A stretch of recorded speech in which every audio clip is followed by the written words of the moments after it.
P&O Arvia Entertainment and our top 5 shows you must not miss out on.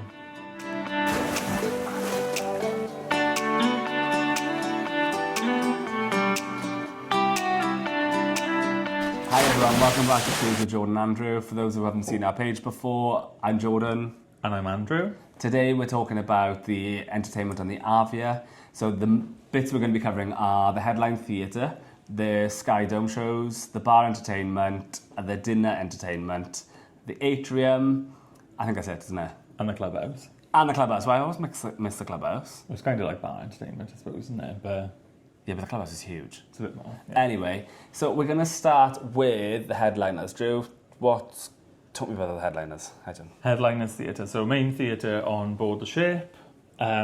Like really large auditorium. Quite nice, actually. Quite impressive. Like obviously Arvia is a new ship, or a relatively new ship. So they've got a lot of like really good technology on there.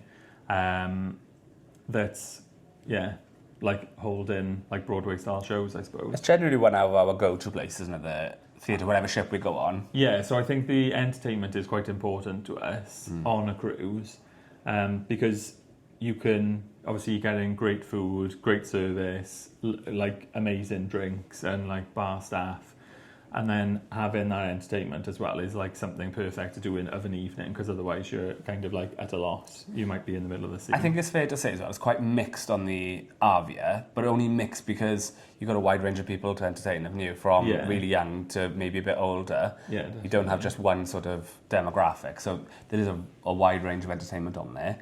What kind of shows were in the headliners? It's quite a lot, actually, It was quite a lot, yeah. So it's generally split between, I guess, groups that come on and off the ship or individual artists. Well, like every couple of weeks.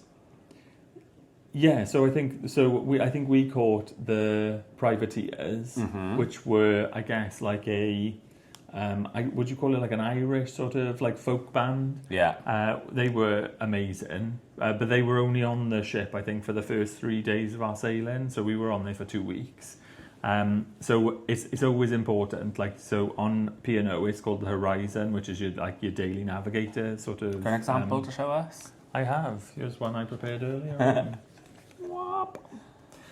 So this will be delivered to your stateroom. It's on the app as well. It is on the app, yeah, but I quite like having the paper copy. Some people like to take a highlighter and highlight it. That will show all of your shows, but make sure you sort of like keep an eye on there, because there could be shows that just appear for a couple of days, yeah. Like maybe, I think they did 2 shows, didn't they, the privateers, but they were sort of like day 1 and day 3, and then they were off the ship. We missed a couple because of that. Yeah. So I'm usually really organised, but so we had the privateers. Who else were in there? There was a girl group called Rocks. And they did we saw 2 different shows of theirs. They were really good. Again, they just like sort of like come off and on the ship. That poor girl, didn't she? She twisted her ankle, didn't she? And then she had to do the second show, like they were really totally good, sitting down, but she was still amazing. So God bless her. And then we had some bigger shows then, didn't we? Like Sky's the Limit. We'd seen Sky's the Limit before on Iona, and our smiles are on purpose because it's just cheese on chips, basically, isn't it? Yeah. I think it's more for the family viewers. I really enjoyed it. That says more about you than you realise. It's total cheese. So they're put on by the headliners cast. If I could, I'd make you get up and do the strut. Honestly, I would actually do the strut, but I'd be too embarrassed. I thought it was really good. It was like I said, it was just like cheese personified. It's based around like going on holiday. Ironically, obviously, because you're on a cruise ship, I think a lot of it is based around going on a plane and then a pilot, and they actually get on a plane. That's another good thing as well about the headliners theatre. They've got like a lot of like move-in set, which is quite impressive, I think, for a fair play to the cast, man. They do most of these shows. Yeah. So they did another one called Festival, which is what it says on the tin. A group of kids going to a festival. Yeah. And the music is quite similar. The dancing is really good as well. Yeah. And then they also did one called Greatest Days, which obviously any Take That fans out there will realise that's why it's a Take That sort of performance. I think Gary Barlow's pretty much part of the entertainment, isn't he? Yeah, so Laura... He's not in it, but he a lot of the I guess the entertainment is put together. I couldn't think what I was trying to say then. A lot of the entertainment's put together by Gary Barlow and like a team of people around Gary Barlow. And this is like number 1 on the top 5 things you must go and see. Whilst Sky's the Limit and Festival are really, like I said, cheese on a plate kind of shows, I feel like the headliners cast were made to fit Greatest Days. And I want to say the Greatest Days was a West End show. I don't know. I'm sure it was, because it was outstanding, I thought. I feel like everyone was cast for that show. The story in that one was really good. Really like, we like a show and the Greatest Days was fab, so I agree on our recommended list. So the point of this is to get our 5 recommended. There's number 1. There's your first one. And then we had another singer on there, Rachel Hornt. Ironically, I've seen this woman before on... what's that BBC programme called? In It Together. I don't know, All Together Now? All Together Now, yeah, that's You know, the one where they all sat there, there's like 100 of them, they press it and sing. Well, she's incredible, but I didn't recognise her because she looks like Cher now. She doesn't she? But she did a Cher night that we missed, but honestly, she can sing, can't she? Yeah, she did a lot of like other sort of mega artists. It was a sort of like a diva performance, wasn't it? So it was Adele and... But Adele which Adele song was the theme of the ship? I don't know why. There's everywhere we were going, that song was on. I don't know. Anyway, in the afternoons as well, they do a lot of other entertainment for families. Like they did the Wavelength afternoon show, which is kind of like that couples thing where you have to guess each other's stuff with Ben Shepherd. You got Basil Brush. You have like comedians, magicians, those kind of things. Yeah. Really nice for families in the day if you want to be indoor for a little bit.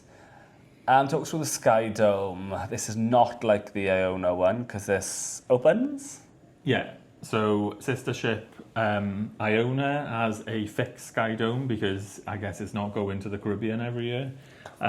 Caribbean? Yes. We're going though. We're going to the Caribbean. Anyway, moving on. So Arvia's Skydome opens, which is like perfect in the day. There's a pool in there and a fixed stage. That's the difference, I guess, on Iona as well, is like they've got pieces that go over the pool and they move back and forth, so I thought that was quite cool. Very similar sort of style shows in the Skydome.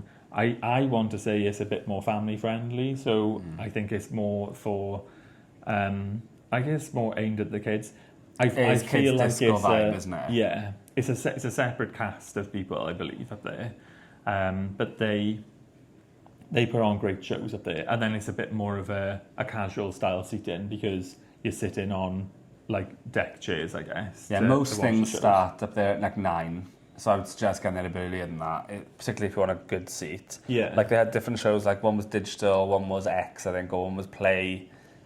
Yeah. And it's quite cool, they put like the entertainment on the screen that matches it. And in the Skydome as well, they do lots of entertainment in the day when they put films on for children. It's fair play. Yeah. And then Nicole Scherzinger has a thing called... And it was, well, I think we popped in when it started and we went back. So unless we missed the really good bit, we did think it was... I didn't think you were actually going to say that here then. It's not on our recommended list. Yeah. But it might be if you have a young family, to be fair. It was a bit more like a dance party, I guess. Yeah, the kids seemed to enjoy it, didn't they? Yeah. And then let's move on to the bar entertainment. We've got loads of bars around the Atrium stuff. We had that lovely Spanish lady doing the clapping and the singing. She was fab. That was in the Atrium, wasn't it? She was from Barcelona. Yeah. We had a lovely chat. She was great, wasn't she? Yeah. So there's a lot of, like, if you just want in a casual sort of drink, the Atrium's a really good place. Is there like a Ben or someone singing as well? Someone was singing down there, you had a nice voice. Yeah, there was a sort of like there was a busker as well, wasn't there? That kind of came in and out. So there's like loads of different, a variety of entertainment in the Atrium. And it's a really nice place. It's a bit like an favourite places, don't we? When it comes to bar entertainment, where do we spend most of our time? The Crow's Nest. We did love the Crow's Nest. The Crow's Nest is really good. So it's on deck 17, up one floor from where we were, and then all the way in the forward, so just above the bridge. I hope you get to meet Kat Nipa as well, because she made our trip. She was hilarious. Kat Nipa is one of the bar staff in the Crow's Nest. She had a crush on the singer Joel. Absolutely hilarious. Yeah, Joel, was his name Joel Price? I think it was. He was a Welsh man.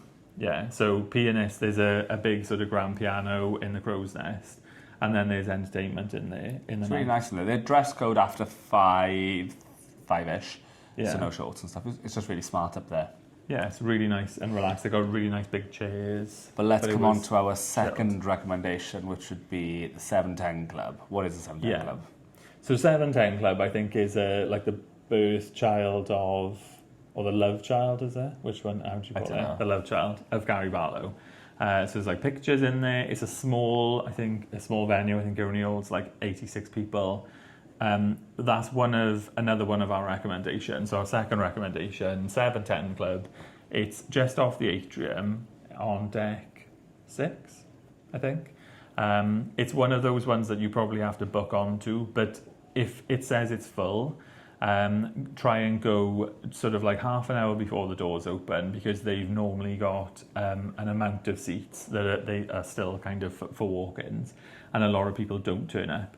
They do 3 shows a night. I think one's at like 7, one's at 9:30, is it? And then, or might even do 4, do they? We went in at 10, didn't and we? then there's one at half midnight or something ridiculous, like so late. So we went in pretty much at 10, because we need to be there it opens half an hour before, so you are right, it was 10:30. Yeah. We were always there at 10 to make sure we got a seat. But the band in there, the guy was actually from Bridgend, Yeah. and his voice was incredible.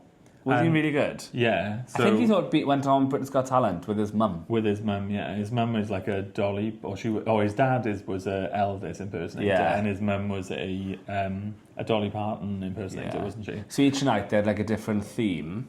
He was just very talented, I thought. And Jamie's actually Jamie's the pianist and is kind of like the lead person. Singer, And he's not on Arvia now, he's going to go back on Iona. So if you're going on Iona between now and January, you'll actually see Jamie on there. So give him a shout out from us as well. And then the next bit I think we should talk about is the Clubhouse. Huge venue.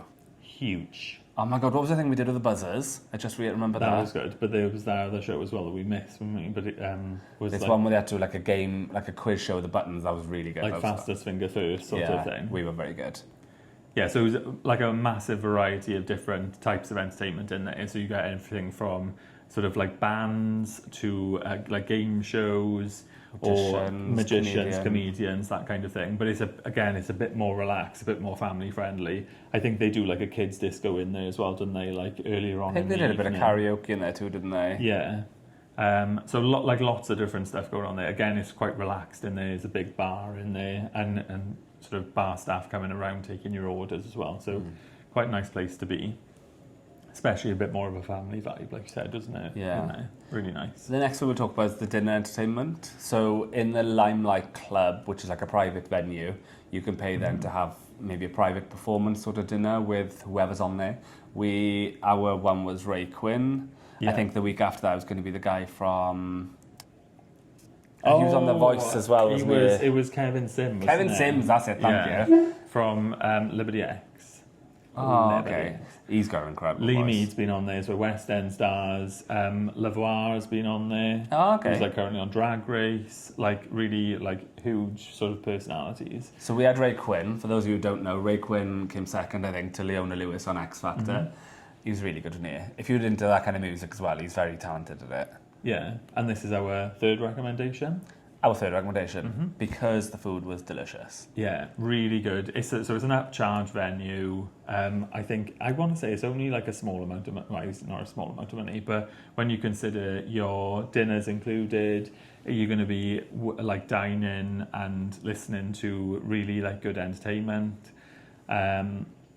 So I think it was like 7:30 was it that we went there, but I think we arrived. So it said doors open at 7. We got there half an hour before, didn't we? We did. Also, though, my tip would be... Your tip? Just the tip. Just make sure you eat a little bit before. Only because the timing wasn't what I expected. So they like bring the person out first, have a little bit of a chit-chat and a Q&A, then they kind of start the starter. And then before you know it, it just took a little time. Yeah. Had I known, I think it would have been fine, but... My steak was incredible. We were sort of like holding off, thinking like food was going to start being served sort of like at 7:30. I think the courses that you get like an amuse-bouche when you first arrive, which was like a bruschetta sort of thing. I'm sure we'll be showing it at some point in time. Oh, that was nice, actually. Then we had a starter, didn't we? Which you loved. Jordan loved his mushroom starter. Honestly, I didn't quite get the mushroom starter. Mushroom It was called scallops. It was called mushroom scallops. Mushroom scallops. Anyway, moving on. The steak was delicious. I enjoyed my. I had gravel axe, didn't I? Yeah. Then so Jordan said. So the artist comes out and does a bit of a Q&A. The host is one of like the entertainment staff, and they will ask for you to like write down questions to give in, and then they select the questions. But it was like really full in there as well, wasn't it? Like a room full of people. Yeah, it was full. And there was a wedding in there. Yeah, it's quite a big sort of venue there. So that's our third recommendation. Definitely recommend. We would definitely do it again. Yeah, I think even if you're not like overly enamoured by the person that's going to be in there, it's certainly a really nice experience. I guess it's similar to like dining in Epicurean, isn't it? But then you get entertainment as well, so it's kind of like a win-win. And you might see someone like new that you didn't even know about and have like a great time with them. Yeah, definitely. Yeah. And then last but not least, we have the entertainment in the Atrium. Yes. So touched on it a little bit, I guess. We have touched on it because we spoke of the bar entertainment and having like the Spanish lady and the guy. That was technically in the bar Atrium area, wasn't it? Yeah. To be fair. So physically in the Atrium, they do a lot of, I guess, like could you call it acrobatic shows? Definitely, yeah. I don't think, well, not to my knowledge, that it's ever been something that's sort of like timed. It's just sort of like something that turns up there. So there's on our sailing, we only ever saw two ladies that were doing it. So there'll be like ropes, sort of, what do they call them? Like ribbons, is it? Yeah. Like the ribbons, and then they do like acrobatics because the Atrium goes up over 3 floors, I think, doesn't it?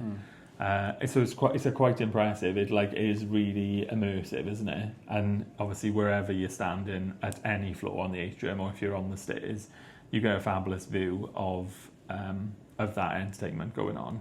It's always probably something just to look out for if you're passing through the Atrium. If you see that they've like hooked something up, or you see that they've like cordoned something off, then it's likely to be happening like pretty soon. I think the last couple of times we saw it, it was sort of like about 9 o'clock, wasn't it? The three-quarter show, but I'm sure they do stuff earlier on in the day. 7:10. Yeah. So there's so much more entertainment that we obviously haven't covered on the ship, from things like bingo to line dancing, whatever. There's so many entertainment venues and so many things you can join. Like just looking at the horizon alone, the book is full, and that's just one day. There's so much on there. So what were our top 5? We said Greatest Days. Yeah, so Greatest Days, definitely try and go and see that, because if you, and I'm sure loads of people love Take That music, don't they? Yeah. And I think even if you don't, I think it's just a really good story. I wasn't expecting the story to be that story. I know, it was a really, we won't like obviously say the story. But we haven't got any footage either of that show, only because it's a protected show, so you can't do any filming. Obviously we've put in different bits and pieces of footage that we've collected. So Greatest Days, I would definitely say Jamie in the 710 Club. Yeah. I know you may not have Jamie, you may have someone else, No. but it's a really nice vibe in there. And if the singer's good, then it's a really nice way to either start or finish your evening, depends on where you are. But Gary Barlow handpicks all of the artists that use the 710 Club or entertain in the 710 Club. So He's got some wine in there too. Oh yeah. I don't know if it's his wine, but it's named after him. Oh yeah, I love pressing a nice full-bodied Gary Barlow up against my lips. Moving on. Then we recommended The Limelight, but again, I totally understand that depends on who's going to be in there. It's quite a varied cast in there. Yeah. 4th, then we didn't say earlier, but I reckon the Rocks group were really good. Yeah. Maybe in general, just any sort of like travelling. It sounds really bad when you say a travelling artist, but like an artist that might not be like on the ship all the time, because the way that P&O will pick their entertainment, you know it's going to be good entertainment. So whether it's like the buskers or like again the privateers, they were good. So anything that comes on and goes off the ship, you know that it's going to be something good. So always try and go and see them. Like we said, you never know when they're going to be on and be off. So. And then just because it's the Arvia and it just makes sense, I think it's really important to say that the fifth one I'd recommend would be the Skydome. Maybe not for a couple like us, but I think it's a family-friendly ship, isn't it? Yeah, and you can't really go on there and not go to the Skydome. So I would say the fifth one should be the Skydome. Do you agree? Yeah, whilst I don't think the entertainment is probably as good as the stuff that's in the headliners, it's certainly a different tilt on it. And the way that they use that space, I think, is really good. Because it's not really like a space that's, I would personally say, would lend itself well to be in an entertainment venue. But like the way they use around the pool, and then they've got like acrobatics going on in there as well, and where they like, if they're doing like a space sort of themed, one of the shows is like a space themed show. Oh my God, we haven't spoken about the casino. Casino? I think that should be in there. The casino entertained me for 2 weeks. Well, yeah, whilst it's not really entertainment, like it did Oh, entertain I was. Jordan. I've never played the roulette before. Turns out, I'm an addict. Turns out Jordan's a shark when it I comes did to really well in the roulette, ships. which surprised me. Get me back on the ship. I really, really enjoyed the roulette. And I appreciate not everyone can do the roulette, or if you're not over the right age, but Yeah. that was pretty class. If you're over the age of 18, I guess. You're Right. So that's the entertainment summed up for us. Thank you so much for listening. I'd love it if you could give us a like maybe and subscribe. Yeah. Yeah. And then if you you're- want, check out our random other sort of content as well on Instagram or TikTok. We've got different sort of content on there. We really enjoyed making these videos, and Yeah, this is going to be the last sort of episode in the P&O Arvia series for now, until we go back on P&O Arvia again, hopefully. But there's going to be a lot more to come from the stops that we did on P&O Arvia next. But yeah, if you're enjoying our stuff, please like this video and subscribe, because it does help us out massively. thanks everyone. Thank you. Until next time. Adios. Bye.